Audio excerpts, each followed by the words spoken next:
Diabetes India, and we are going to talk in next 16 minutes common clinical errors in diabetes management. We all know management of diabetes is an art and a science too. Most of the medical errors generally make the news only when they are particularly dramatic. But in diabetes, an error will cost the patient. Toes are sort of, kidneys may fail, nerves, heart, brain wreak havoc on body. Daily life becomes very difficult. Grueling struggle is the imminent presentation. So, this is how I'm going to talk. Errors in giving complete care, errors in screening, errors in diagnosis, errors in monitoring, management, errors that lead to hypos, errors in management of hospital, and errors in guidelines, following the guidelines blindly. However, every error ultimately comes down to only one particular thing, and that is lack of communication. So errors in communication. It's impossible to discuss everything about everything today. So we'll be taking one important error from these heads and list the rest of the errors. So avoiding complete care. Glucocentric approach is probably the costliest clinical blunder made by a doctor while managing diabetes. We all know it, but just like Dhritarashtra, we close our eyes. We look only at sugars and nothing else. Even the best of endocrinologists occasionally fail to take a single ECG during whole couple of years of the patient under his treatment.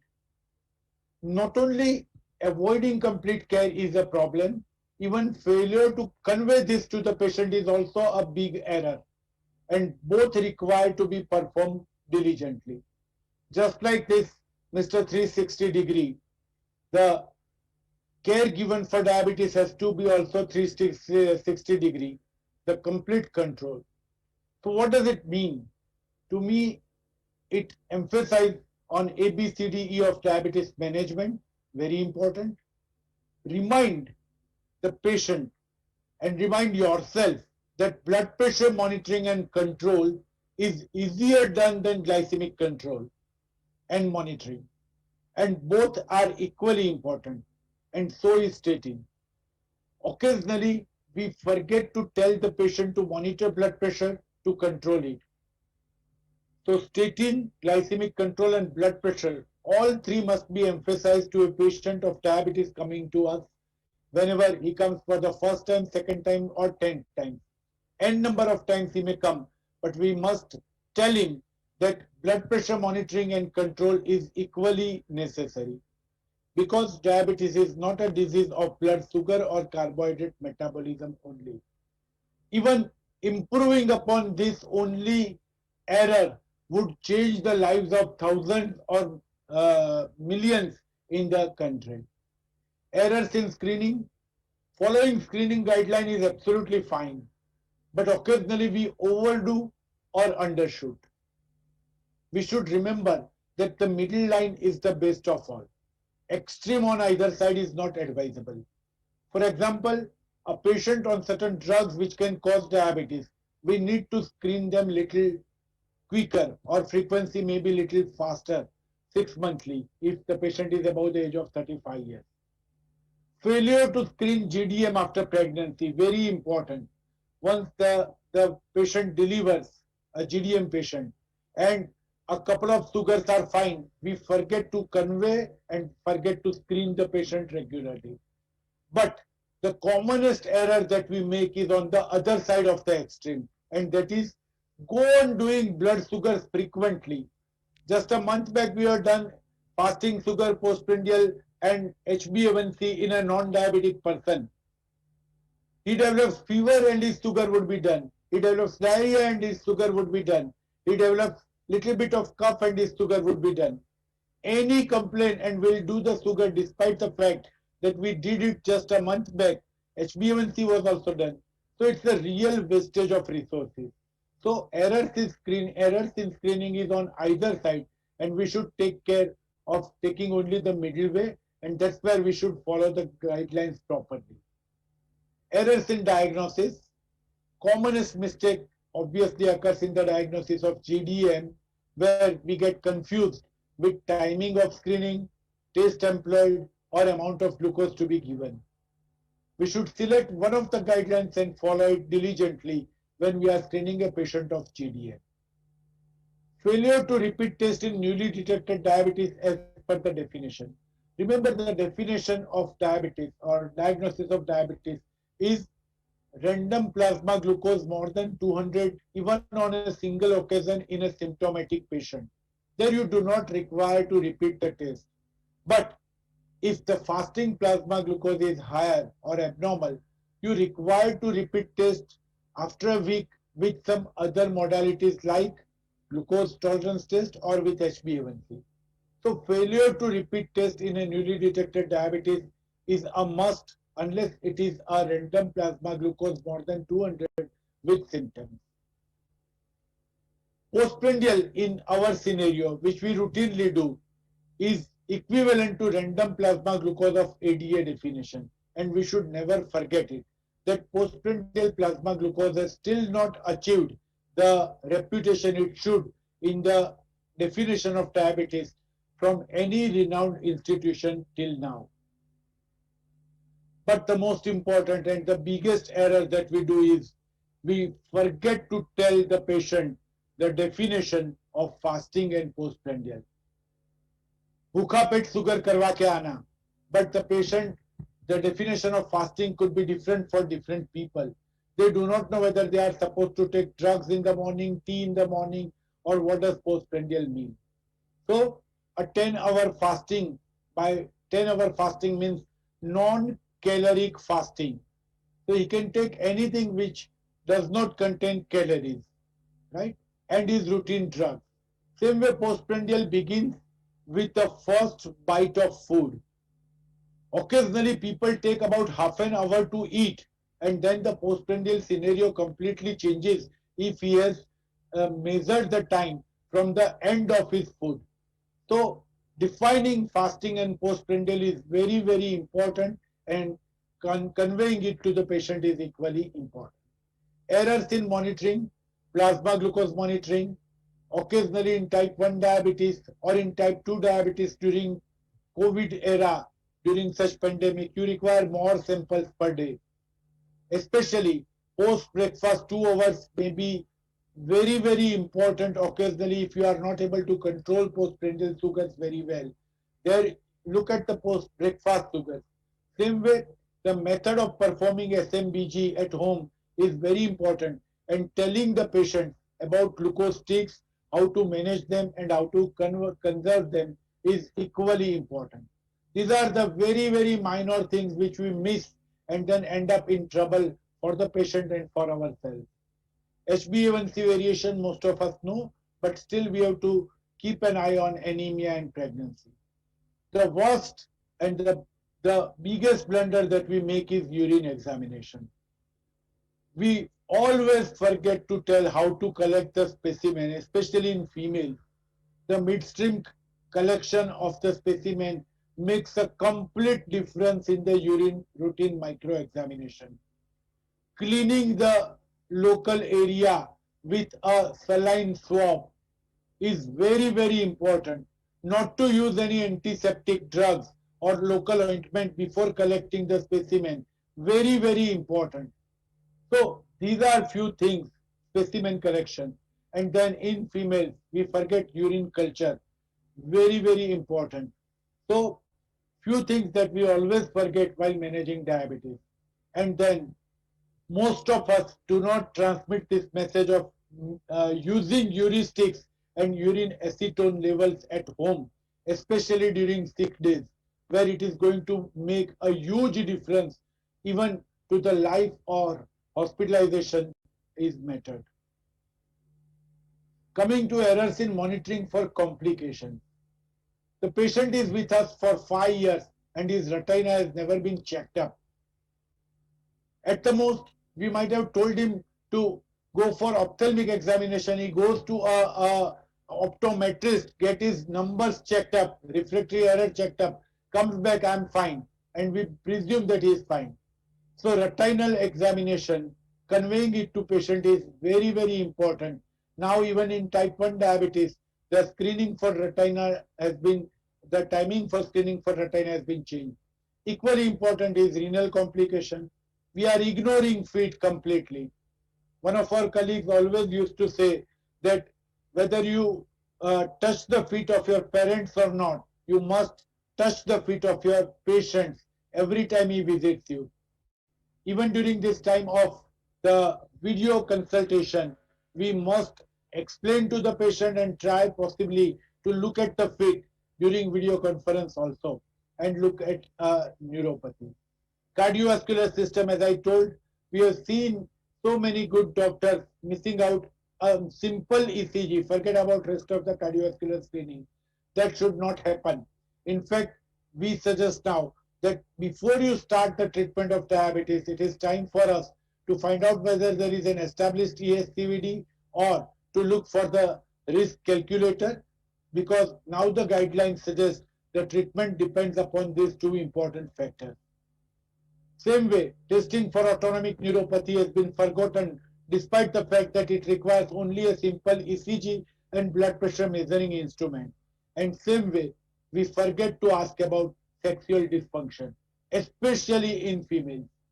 These two last mistakes can cause huge problems as far as the quality of life and probably the sudden cardiac death that can be avoided by detecting autonomic neuropathy. Errors in management of diet, I'll not go into the details of it, but one should always remember skipping meals has to be properly explained, avoiding long gaps between the meals has to be explained, the meal is to the treatment ratio or timing has to be properly treated, explained. Cheat days have to be diligently measured or managed, and diet centered around glycemic control has to be changed to diet centered around diabetes control, and that would make a huge difference into the life of the patient. Errors in management of exercise. Well, starting exercise schedule without medical checkup is hazardous, dangerous, and occasionally lethal. Retina, heart, and nerves, all three require equal attention before the exercise schedule is given to the patient. Avoiding warm-up period and cool-down period causes lots of problem to the patient. Failure to consider isometric and isotonic exercises both are equally important. But the worst possible mistake that we make or the trainer makes is to set up unattainable targets. Unattainable targets for exercises and unattainable targets for weight. So this should never be done. The targets has to be absolutely proper.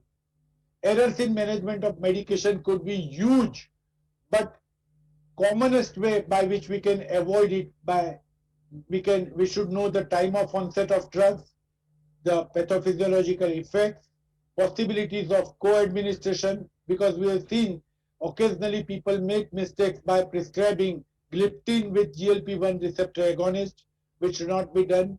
Need to understand the drug before its clinical use, and this understanding or knowledge should come from proper sources.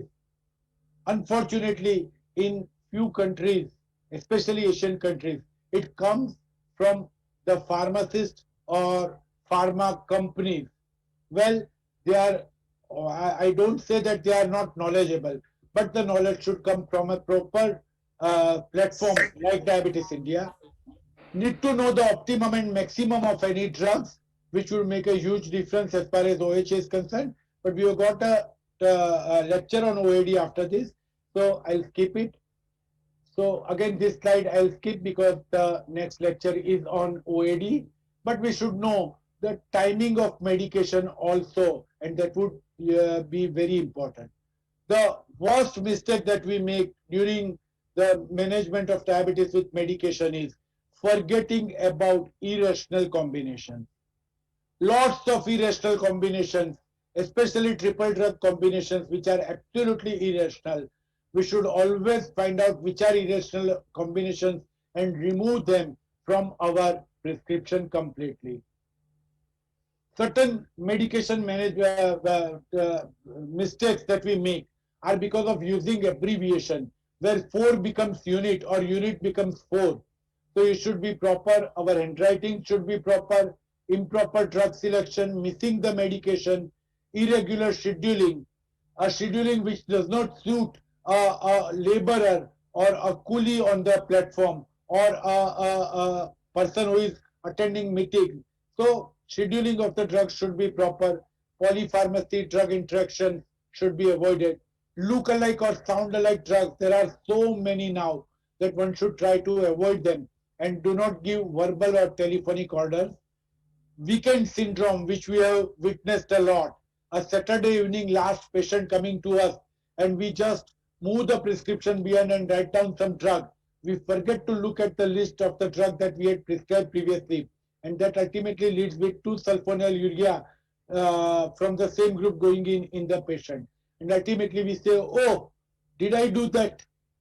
Errors in management of insulin, lots of there, but the biggest error is insulin initiation is being delayed. And we all are witness to it, we all are party to it.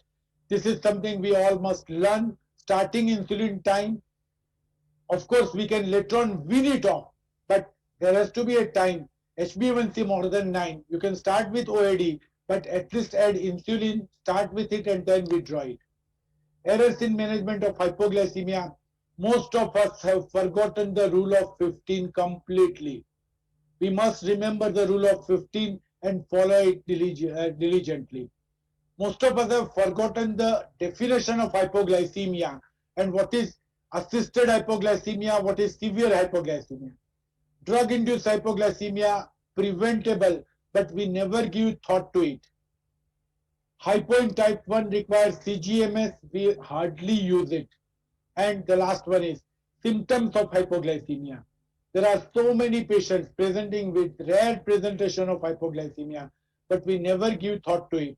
Patients of epilepsy, we treat them as epilepsy and later on after a week or so, we come to know that it was hypoglycemia, and so is the case with hemiparesis. So hypoglycemia can present with rare presentation and we must learn them properly. Errors in management in hospital, continuing to chase sugar, unfortunately 6-hourly blood sugar and followed by insulin that goes on still must be stopped immediately. Failure to take help of insulin algorithm apps, we must ask our residents to use those apps, select one of the best apps and follow them. Failure to count calories, at least estimated calories, and that's how one stick is not true for everybody. Somebody might be taking less diet and accordingly in hospital you can definitely manage it. Keeping mind open for newer analogs. There are people who have shut their mind for very fast acting analogs. At least hospitals are a place where they can be used safely and nicely without producing hypo. Supervising insulin techniques, we hardly do it. Discharge treatment is same as indoor treatment. We must remember how much exercise the patient is going to do after discharge and accordingly we should make the treatment changes. But the most important is setting non-intensive goals in hospital. Unless there are contraindications, our goals in hospital have to be intensive, especially in medical patients. That is something we are absolutely ignoring, especially during COVID time. Patients on steroids, we have seen patients being discharged with 340, 350 sugars, not acceptable. So coming to the last part, errors in management, following the guidelines blindly. I'm not against guidelines, but certain Western guidelines may not suit us. To me, RSSDI guidelines or Indian guidelines are still the best. Guidelines are there to guide us, not to dictate us. ADA guidelines, for example, it is so much emphatic on macroangiopathy.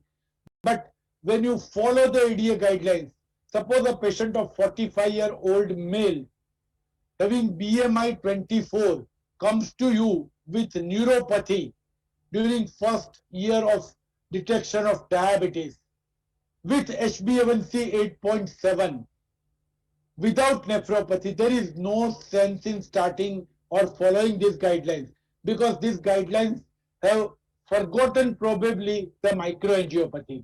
And we must remember that as far as microangiopathy is concerned, all previous trials have shown that intensive control of HbA1c is very, very useful, be it retinopathy, 36%, be it neuropathy 21%.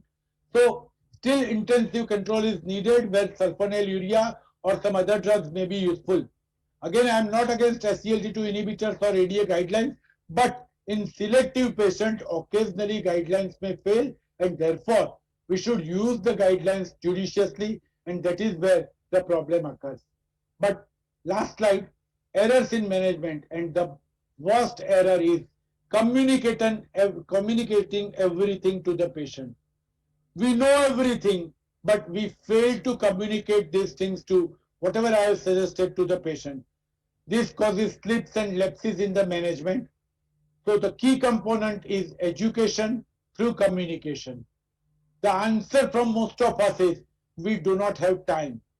Well, that is not acceptable, and probably the biggest blunder according to me that a physician or a endocrinologist or anybody who is managing diabetes is making is failure to have time to educate and communicate.